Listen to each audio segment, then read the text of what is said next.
రాష్ట్రంలో పారిశ్రామిక ప్రగతికి వేగంగా అడుగులు పడుతున్నాయని ముఖ్యమంత్రి చంద్రబాబు వెల్లడించారు. కూటమి ప్రభుత్వ పాలసీలతో పెట్టుబడులకు దేశ విదేశీ సంస్థలు ఆసక్తి చూపుతున్నాయన్నారు. సచివాలయంలో సీఎం చంద్రబాబు అధ్యక్షతన జరిగిన ఎస్ఐపిబి సమావేశంలో 19 ప్రాజెక్టులకు సంబంధించి 33,000 కోట్ల పెట్టుబడుల ప్రతిపాదనలకు ఆమోదం తెలిపారు. వీటి ద్వారా 35,000 మందికి ఉద్యోగ ఉపాధి అవకాశాలు లభించనున్నాయి. సచివాలయంలో ముఖ్యమంత్రి చంద్రబాబు అధ్యక్షతన 6వ రాష్ట్ర పెట్టుబడుల ప్రోత్సాహక మండలి సమావేశం జరిగింది.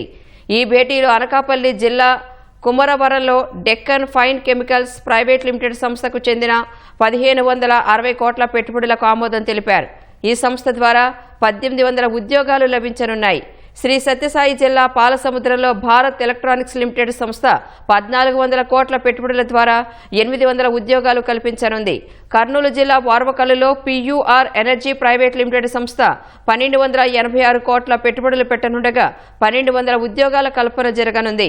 అనకాపల్లి జిల్లా రాంబిల్లిలో బ్లూజెట్ హెల్త్ కేర్ లిమిటెడ్ సంస్థకు చెందిన 2,300 కోట్ల పెట్టుబడులకు పచ్చజెండా ఊపారు. ఈ సంస్థ 1,750 ఉద్యోగాలు కల్పించనుంది. రాంబిల్లిలోని జూపిటర్ రెన్యూవబుల్స్ ప్రైవేట్ లిమిటెడ్ సంస్థ సైతం 2,700 కోట్ల పెట్టుబడులు పెట్టనుంది. అనకాపల్లి జిల్లా అచ్యుతాపురంలో ATC tyres AP private limited సంస్థ 1,779 కోట్ల పెట్టుబడులతో 600 ఉద్యోగాలు లభించనున్నాయి.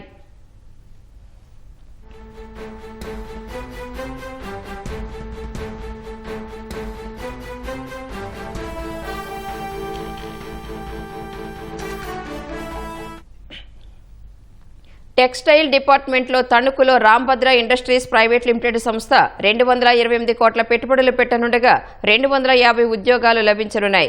కృష్ణా జిల్లా మల్లవల్లిలో మోహన్ స్పిన్టెక్స్ సంస్థ 482 కోట్ల పెట్టుబడుల ద్వారా 1,525 ఉద్యోగాలు కల్పించనుంది. తిరుపతి జిల్లాలో wing tech mobile communications private limited సంస్థ 1,061 కోట్ల పెట్టుబడులు పెట్టేందుకు ఎస్ఐపిబి బోర్డు ఆమోదం తెలిపింది. ఈ సంస్థ ద్వారా 10,098 ఉద్యోగాలు లభించనున్నాయి.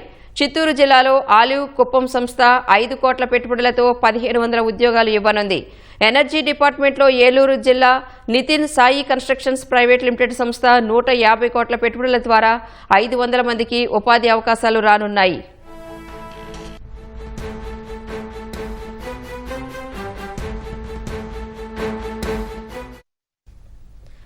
అనంతపురం శ్రీ సత్యసాయి జిల్లాలో దేశ్రాజ్ సోలార్ ఎనర్జీ ప్రైవేట్ లిమిటెడ్ సంస్థ 2,920 కోట్ల పెట్టుబడులు పెట్టనుంది. తద్వారా 230 మందికి ఉద్యోగాలు లభించనున్నాయి. బొండాడ ఇంజనీరింగ్ లిమిటెడ్ సంస్థ 9,000 కోట్ల రూపాయల పెట్టుబడులతో 3,900 మందికి ఉద్యోగాలు రానున్నాయి. కడప జిల్లాలో యాంప్లస్ ఎనర్జీ సొల్యూషన్స్ ప్రైవేట్ లిమిటెడ్ సంస్థ 3,941 కోట్ల పెట్టుబడులతో 260 ఉద్యోగాలు కల్పించనుంది. పర్యాటక విభాగంలో తిరుపతిలో బెంగాల్ అల్టిమేట్ రిసార్ట్స్ ఎల్ఎల్పి సంస్థ 150 కోట్ల పెట్టుబడులు పెట్టనుంది. ఈ సంస్థ ద్వారా 350 ఉద్యోగాల కల్పన జరగనుంది.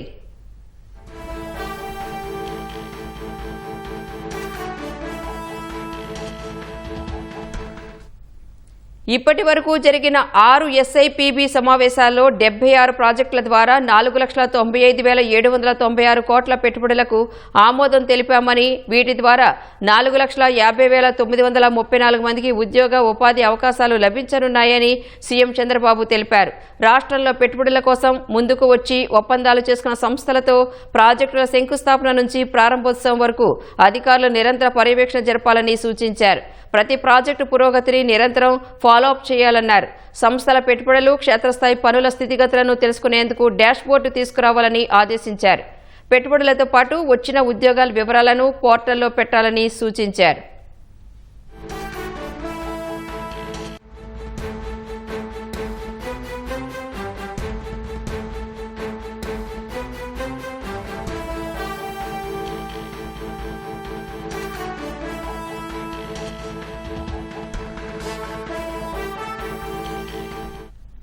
పర్యాటక రంగంలో ప్రాజెక్టుల ఏర్పాటుపై సీఎం చంద్రబాబు అధికారులకు పలు సూచనలు చేశారు.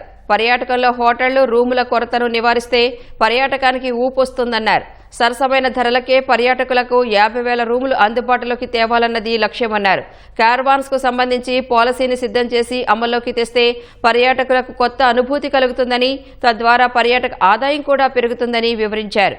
దేవాలయాలకు కుటుంబాలతో వచ్చేవారికి ప్రశాంతమైన పరిశుభ్రమైన వాతావరణం ఉండేలా రద్దీగా ఉండే 21 దేవాలయాల్లో వసతి సౌకర్యాలు పెంచాలని అధికారులను ఆదేశించారు. గోదావరి, కృష్ణా నదుల వద్ద నిర్వహిస్తున్న హారతుల కార్యక్రమాన్ని ఆధ్యాత్మిక శోభ పెంచేలా చేపట్టాలని సూచించారు.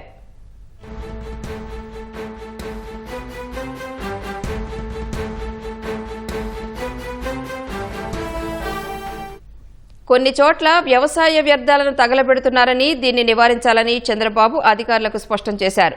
చిన్న ప్లాంట్ల ద్వారా అగ్రికల్చర్ వేస్ట్ను సర్క్యులర్ ఎకానమీగా మార్చాలని సూచించారు. అగ్రికల్చర్ వేస్ట్ను సద్వినియోగం చేసుకునే పరిశ్రమలకు ప్రోత్సాహం ఇవ్వాలని ఆదేశించారు.